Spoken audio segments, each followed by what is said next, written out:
Hello everyone, and welcome Blue Jays Breakdown. I'm so grateful you're here.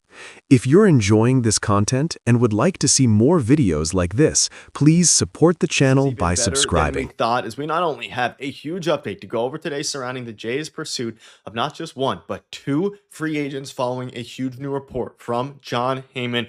We also have the Jays making a very interesting signing as they have signed a left-handed pitcher that fans aren't talking about. We're to break down that as well as a ton of other updates on this episode, an action-packed episode today, ladies and gentlemen. But before we get into it all, quick reminder, hit that subscribe button. You guys have been absolute beasts with the support, folks. A lot to go over today. The Jays have made a signing, a new report from John Heyman. More things are happening, and out of nowhere, as we're approaching the beginning of spring training here, things are picking up in the free agency world for the Toronto Blue Jays. So let's dive right into it. Now, yesterday, of course, I covered, or 2 days ago rather, I covered in the video John Heyman's report about their interest in Max Scherzer, who we'll dive into today. Feel free to check out that video if you haven't already after watching this one in its entirety. Of course, there's a lot of new info here. Let's dive into the report. Another big winner this offseason are the Jays, and the Jays are doing what they can to get back to the World Series, and they made a late run at Framber Valdez before he signed with the Tigers. So perhaps they'll turn to Zach Gallen now too, but also Max Scherzer is back on the radar, and why wouldn't Bassett be too? So you have a lot of names here thrown out into the equation here between Zach Gallen, Max Scherzer, and Chris Bassett. Now I'm gonna have a full video covering Chris Bassett here in the future. I want to zero in on Max Scherzer and Zach Gallen. Now Max Scherzer, like I covered in the video a couple days ago, or yesterday rather, fantastic fit, right? Fantastic fit for this team, makes a ton of sense, and ultimately, when I say make a ton of sense, because of his veteran leadership, right? He can be a coach. He can also throw in, he can mentor all the guys. But Zach Gallen's an interesting name. And the reason I say this is, even better than we thought is because for the Jays to be active in a lot of these talks at this point is very encouraging. Like, there's still work to be done for this team, whether that be in the bullpen, whether that be potentially with a bat. Now, Zach Gallen's not the most exciting pitcher, but you'd be buying low on Zach Gallen in free agency. He's coming off of a very bad year, a 4.83 ERA, 33 starts, but he is an innings eater. And the past 2 years prior to last year, below 3.7 ERA. Like, this is a guy that I know a lot of fans probably aren't excited about. You're probably asking yourselves, how does he fit within the rotation? Where's he going to go? He has a 6-pitch mix. He could be kind of a reliable option. If they're planning on trading Jose Barrios or potentially moving Jose Barrios to the bullpen, it could make some sense to grab a guy like Zach Gallen. Not the most exciting move coming off a bad year, but you can probably get him for cheap, and there's a reason John Heyman links the Jays to him. In the same vein, Max Scherzer can be a guy who can help mentor some of the pitching staff, and also, of course, be somebody within the organization that, again, can get grandfathered into a pitching coach role, whatever it ends up being, right? Regardless of that, this is good news, right? And of course, it spearheaded from a couple of reports from a few days ago on February 3rd about how John Heyman hears the Jays still have some interest. So they're clearly going after another starting pitcher, and that was evident with the reporting that they were interested in, of course, Framber Valdez. But let me know, would you be interested in a guy like Zach Gallen? A lot of you guys are probably saying, Nick, that doesn't make sense. We have so many pitchers. Keep in mind, like I say in every video almost about starting pitchers, Shane Bieber, he might not be ready for opening day. His arm's a question. Cody Ponce, no one knows how he's going to be as a MLB starter yet. Trey Savage, how many innings do they want him to pitch realistically? Jose Barrios, is he going to get traded? Is he unhappy with the team like he was last year? There's so many different things here. The only reliables you have really are Dylan Cease and Kevin Gausman. That being said, you have Eric Lauer. You have other guys that could step up, and I'd probably rather see Eric Lauer get runs than on this team than Zach Gallen. But let's not sit here and act like Zach Gallen's a horrible pitcher. He had a bad year, but he's a very solid and reliable pitcher overall, similar to Jose Barrios in that way, who eats innings. So let me know.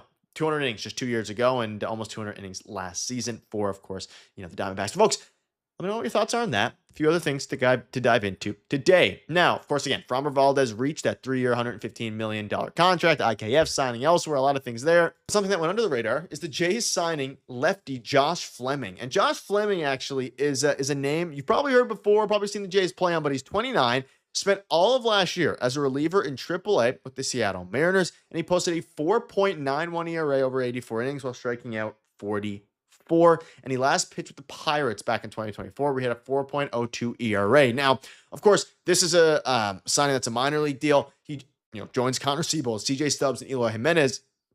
And the reason I bring it up, it's another lefty. He actually had really good advanced analytics last year, or 2024 randomly. Didn't play last year at the major league level.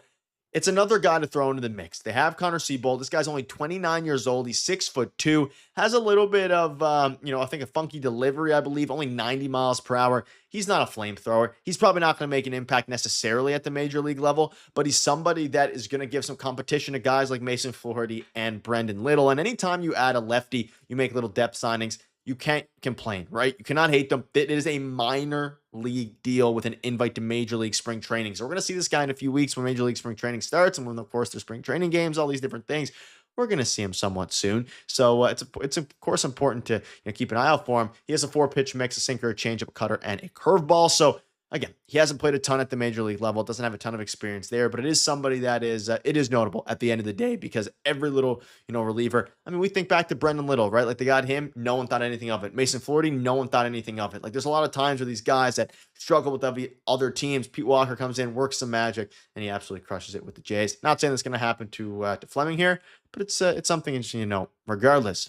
Now, speaking of interesting things to note, but let me know down below what your thoughts are on the Josh Fleming acquisition. Just quickly look at the bullpen.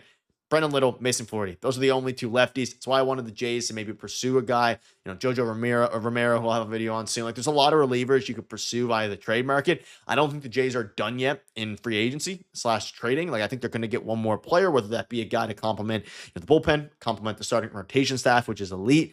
I mean, they have their catching, staff sorted, maybe left field if they trade Nathan Lucas. We can go down the long rabbit hole. But speaking of guys in the starting rotation, Eric Lauer, a couple things to go over here. So you can see here in other lefty arbitration news, because Tarek Skubal yesterday won his arbitration case against the Tigers. Eric Lauer had his hearing on Tuesday, and the decision is expected at some point next week. The Jays filed at 4.4. Lauer filed at 5.75.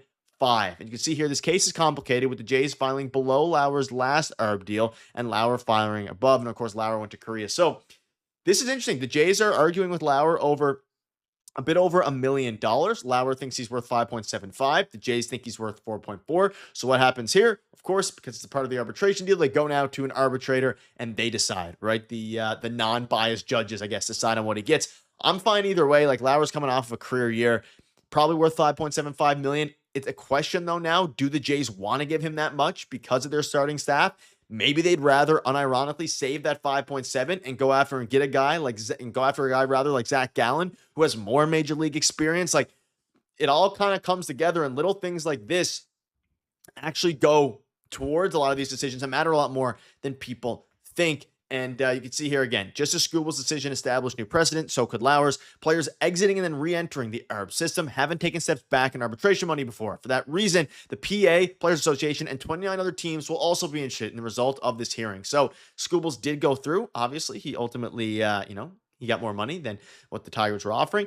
What will happen with Eric Lauer? Do they want to take him at $5.75 million? They're willing to at 4.4. Does that $1 million matter? Where can you use the other assets? Are they going to use it towards a Max Scherzer deal? All these little things matter. At the end of the day, folks, there's still a lot of things happening in Jays land, contrary to popular belief out there and a lot of people thinking. But folks, let me know down below. What do you think about, of course, Zach Gallen? What do you think about these new reports?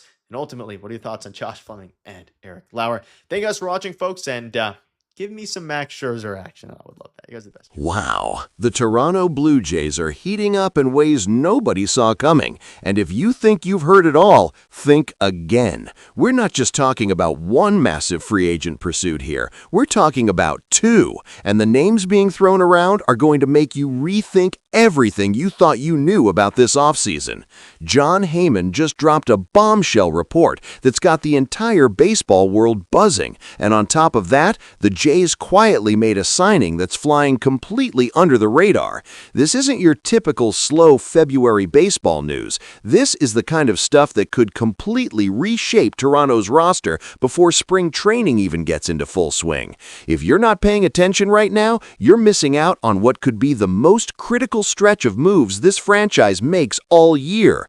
Welcome to Blue Jays Breakdown. And before we go any further, I need you to do me a huge favor. Hit that subscribe button right now, because we're on a mission to get this channel to 2,000 subscribers, and you're going to want to stay locked in for every single update we bring you here on Blue Jays Breakdown. Trust me, you don't want to miss a single development. So let's get right into the meat of this thing.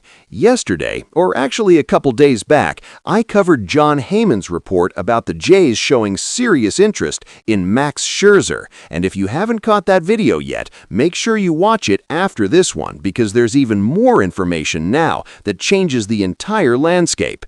Heyman came out with another report that's got everyone talking, and here's what he said. The Jays are one of the big winners this offseason, and they're doing everything in their power to get back to the World Series. They made a late push for Framber Valdez before he signed with the Tigers, so now all eyes are turning to Zach Gallen.